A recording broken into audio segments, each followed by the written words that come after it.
Hello everybody, and welcome to my channel. Today we are not doing a journaling video, but we are going to be talking about my favorite books of 2021. I'm so excited to film this video, but I know this isn't my usual content, but I don't know, I just really want to do this video. So let's get into it because I read some really great books this year and I'm so excited to talk about them. I don't have a specific order of like my least favorite to my favorite, except my top two books I will be talking about at the end of the video. Those are my top books of 2021. First, let's start with Colleen Hoover. I read Colleen Hoover for the first time this year. I have read 4 of her books now. The 3 that I have as favorites are It Ends With Us, November 9, and Verity. I feel like I have an unpopular opinion when it comes to Ugly Love. I didn't hate it, but I wasn't absolutely obsessed with it like everybody else is, and I didn't cry like everybody did, but I understand why people love it. But these ones are the other ones I read by Colleen Hoover, and It Ends With Us is probably my favorite one, and it's actually getting turned into a movie. I'm so excited. Look up the trigger warnings before reading this book. I don't want to like spoil it if you consider the trigger warning a spoiler, so look it up before reading and be cautious about that. But I absolutely bawled my eyes out after I read this book, and I'm so excited for the movie. I cannot wait.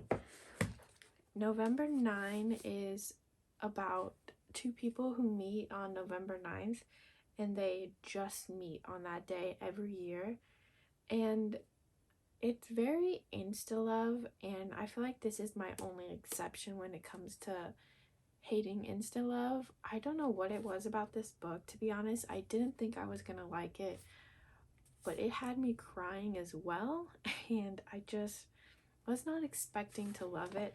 I do regret not buying this before they changed covers though, because I'm not a fan of this one. And then I read Verity on Halloween night actually, and it's one of Colleen Hoover's. I don't know if she has another one that's like this, where it's kind of a thriller mystery vibe, not a romance. And I was shocked by this ending, and I don't want to give you a synopsis on this book. I feel like it's best if you just go into this book blind and read it. But if you've read this, let me know which team you're on. If you know, you know. I love hearing people's sides to this book because it's wow. Okay, and then going off another popular book talk author, we have Elle Kennedy. I read Off Campus at the end of 2020, and then I read Briar U in January, I believe. And these two are one of my favorite books out of all of them, specifically the play. But this is book 2 and book 3 in the Briar U series. So you read Off Campus, which is 4 books about 4 hockey players who live together, and each book is their love story, a certain hockey player. And then the spin-off Briar U is about 4 different hockey players, and Hunter Davenport is the love of my life, apple of my eye. If you want a fun read, these are it. A next favorite I read in 2021 was From Lukov with Love by Mariana Zapata. Mariana Zapata does slow burns, and they are so good. This is my only Mariana Zapata I've read, but I have these 3 to read next year, and I'm so excited for that. The only reason I bought this book was because I saw someone compare it to Spinning Out, the Netflix show, which Netflix, how dare you cancel that show, still bitter. And that show was so amazing, so I immediately bought it, and it's definitely that kind of vibe where they become ice skating partners, but they have like this enemies tension. They don't like each other, but then, you know, romance ensues, that kind of vibe. I loved this. Love this book. It is definitely spinning out vibes, and I appreciate that so much. So if you want an ice skating slow burn romance, check this one out. Switching off from romance, I have The Atlas 6 by Olivia Blake. This is definitely not a romance book, but it has some good romance in there. As a subplot, it is a magic book with magic system where there are a group of students that get chosen to be initiated into the secret society, where if you're chosen you get to experience the Alexandria Library, which in history I believe was burned down. And it's a secret society, and so much stuff happens, and I thought this was like a standalone, but it definitely has a sequel coming out, and I'm so excited for this. This book I saw on Book Talk, I believe. Let's be real, most of these books I saw on Book Talk, and that's why I picked them up. But next year I have a goal of branching out and finding books that, you know, aren't hyped up. But this exceeded my expectations because I didn't know what to expect going into this, and it was so good. Another romance book. This was actually my most anticipated book of 2021. That is One Last Stop by Casey McQuiston. Red, White, and Royal Blue, which is Casey's first book, is one of my favorite books of all time. I think I've read it 9 times, and it came out in 2019. Yep, do with that information what you will. But at the very least, I was so excited for this book, and it's a female romance. This is not what I was expecting. I didn't know that it had sci-fi-esque elements in this book. When I was reading it, I was shocked that that was what the plot was, but it did not make me any less excited. It didn't make me love it any less. It was so good. I still prefer Red, White, and Royal Blue. This is about a girl named August who takes the subway, and she sees this girl on the subway, and she is very intrigued by her, and they have like a meet cute moment. And so August always goes to the train in hopes that her and Jane see each other again. And you know, something's mysterious about Jane. That's where I'll leave it at.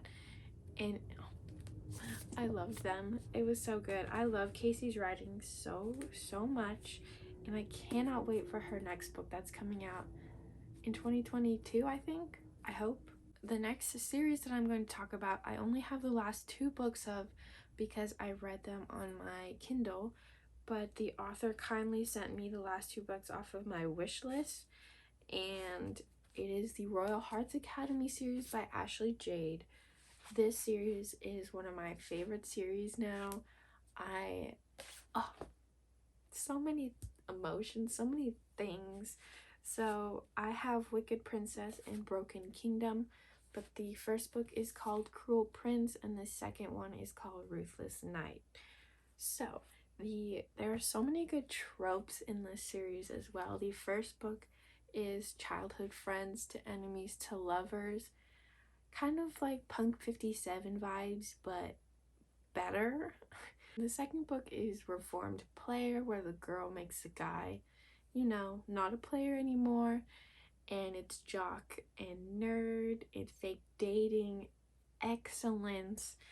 And the third and fourth book kind of go hand in hand. This kind of sets up the plot of the fourth book, and it's brother's best friend, and there's just so many topics too. You definitely have to look up the trigger warnings before going into this book, but it all follows the same group of people, so you'll see couples from previous books in this, and the conclusion is just so perfect. I just highly recommend this series. Definitely one of my favorite series that I've read ever, and this year it was just so good, and it's so underrated. Like, I've seen a few book talk videos on it, and I did find it from one book talk video, and I'm so grateful for that. So I just can't recommend this enough, truly. And then we have a book talk favorite, The Invisible Life of Addie LaRue. This book has to be one of the most beautifully written books I've ever read. And I get the hype. Sometimes book talk hypes up books and it kind of ruins it for me. Like, I read The Love Hypothesis this month or last month, and it just was not what I was expecting because book talk hyped it up so hard. But this one deserves all of the hype and more. I'm actually rereading it right now because I'm kind of getting all the books I want to reread out of my system before the new year starts, and I can just read all of these new amazing books. But I love this book so much. It's about a girl named Addie LaRue who in the 1800s makes a deal with the devil, you could say, about how she wants to live her life and be able to do that, but words get twisted, and from that point on people can't remember her. Like, if you're talking to her and she walks away, you would immediately forget her, and she has to live this life until present day, and she meets Henry, who does remember her, and it's very weird to her. And it's their kind of love story, and the devil does pop up, and I'm so excited to just, I hope there's a sequel. I was gonna say I'm excited for a sequel, but I feel like there has to be a sequel. I haven't seen anything on it actually, but I would sure hope there is one. And I highly recommend this. It has so many good quotes. I'm such a big quote person. I write down quotes in a notebook, or I write them down in my phone. I definitely highlight quotes if I plan on keeping the book. If I know I'm loving it and I'm going to keep it, I'll highlight it. And this book has so many good ones. Keeping the book talk hype vibe going, I read The Song of Achilles by Madeline Miller, which is a Greek mythology retelling, and man, did this book break me in half. I have cried reading books more this year than any other year in my life, and I also have a bunch of books that I plan on reading next year that people say make them sob, so that should be fun. But this book, I couldn't stop crying. I don't even know how to give you a synopsis of this book, but it is a Greek retelling, so if that's not your thing, you probably won't like this. But it also has some of the most beautiful quotes I've ever read in my life in this book. I got the special edition. Mine's kind of a little damaged and I'm upset about it, but nothing I can do. And it's so beautiful. The beautiful outside matches the beautiful inside. Oh, just thinking about this book is making me want to cry. I have 4 more things to talk about, and I'm so excited for these 4. So I have A Good Girl's Guide to Murder by Holly Jackson, and then we have the sequel, Good Girl, Bad Blood. I have yet to read the finale. I just bought that, so I haven't read it yet. But oh my goodness. Okay, first of all, I have to say I bought this in paperback because I didn't know that it was a series. I thought it was just a standalone. And I bought this during Halloween time, I think, for like a thriller mystery vibe. And now they don't match. And the 3rd book is in hardcover too, and it kind of upsets me.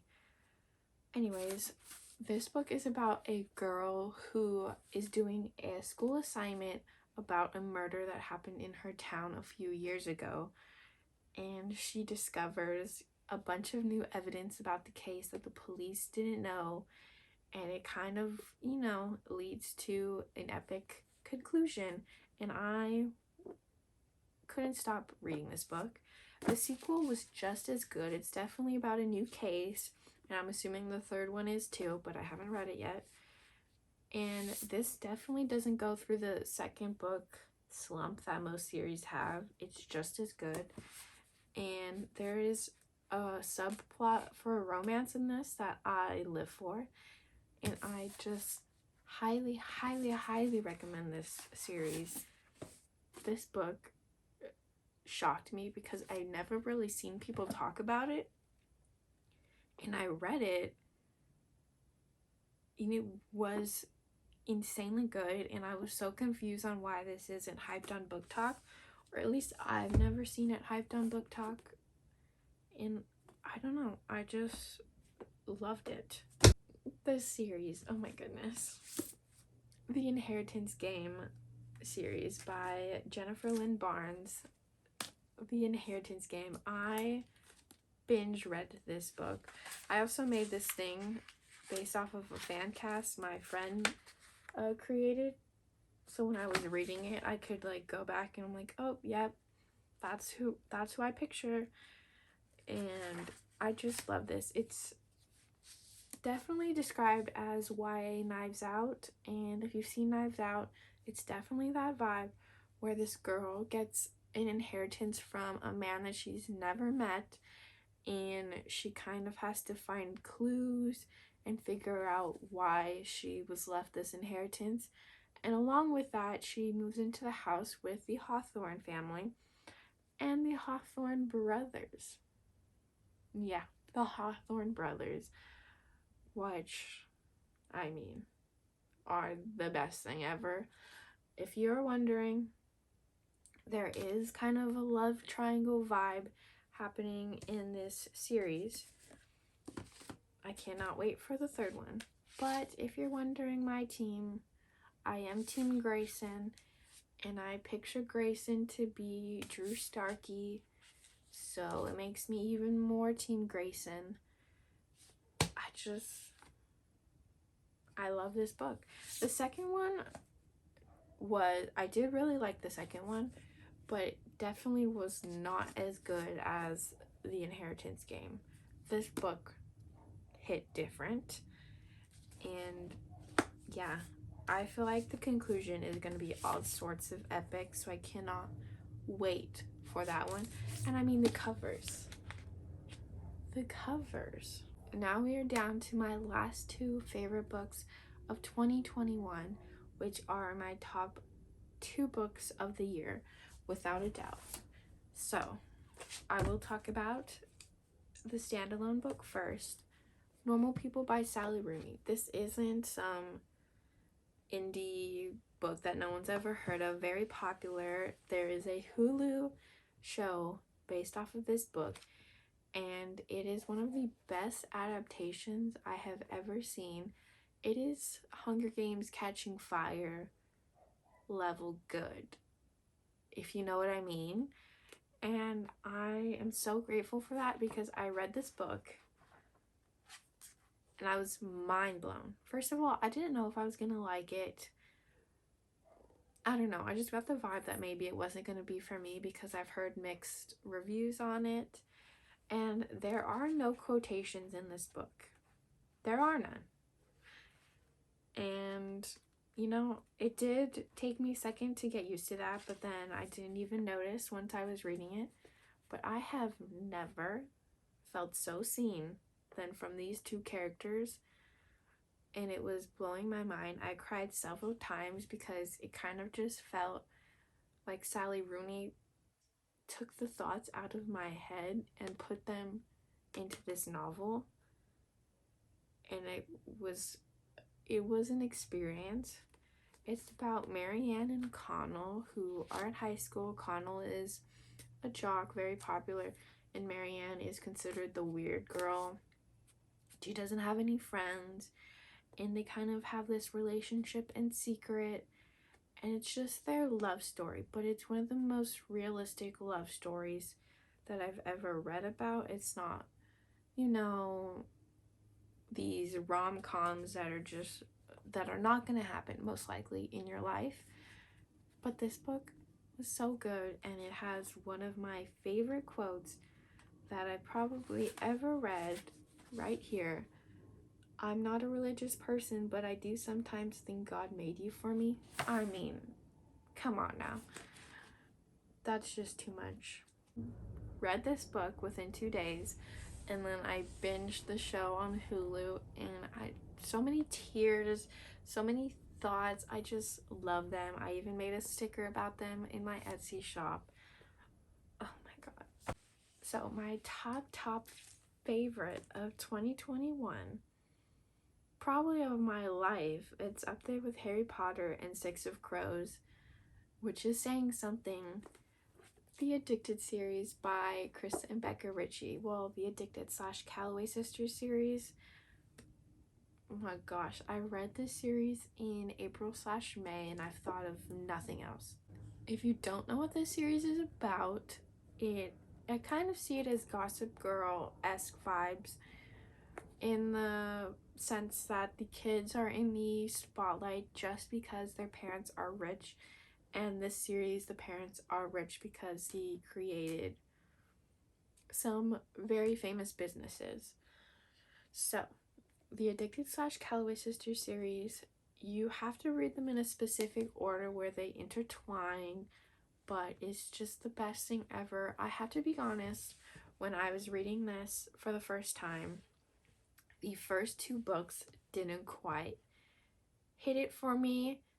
I just wasn't seeing the hype, and then I got to the 3rd book and I was straight up obsessed. And then once I hit the 1st book in the Calloway Sisters series, there was no turning back. I knew that this series was going to be one of my favorite things to ever exist. It has a group of 6, 3 sisters and their prospective boyfriends. And oh my goodness, everything about this series is perfection to me. So we have Lily and Lo. Lily is a sex addict and Lo is an alcoholic. So they are childhood best friends, and they've been fake dating to keep their parents off their back and to hide their addictions from the world. And then that starts to unfold. They realize that they don't want to fake date. They are in love with each other. And people in their friend group and their sisters are finding out about the addiction, and that kind of where the series starts. But oh my goodness, the core 6 have my entire heart. I love this series so much that I made an entire collection about them in my Etsy shop. I don't know, there are 10 books, and then now there's a spin-off series in the same world, and it just, they feel so real when you read this series. Like, they feel like they should be real people, and it's very heartbreaking when you realize that they're not. Anyways, those are my favorite reads of 2021. I hope you don't mind me doing this video amidst my journaling videos, but I wanted to share, and I want you guys to give me some good book recommendations or your favorite books that you read in 2021. I would love to know, and I have so many exciting videos that are coming up really soon, so stay tuned for that, and see you on my next video. Bye!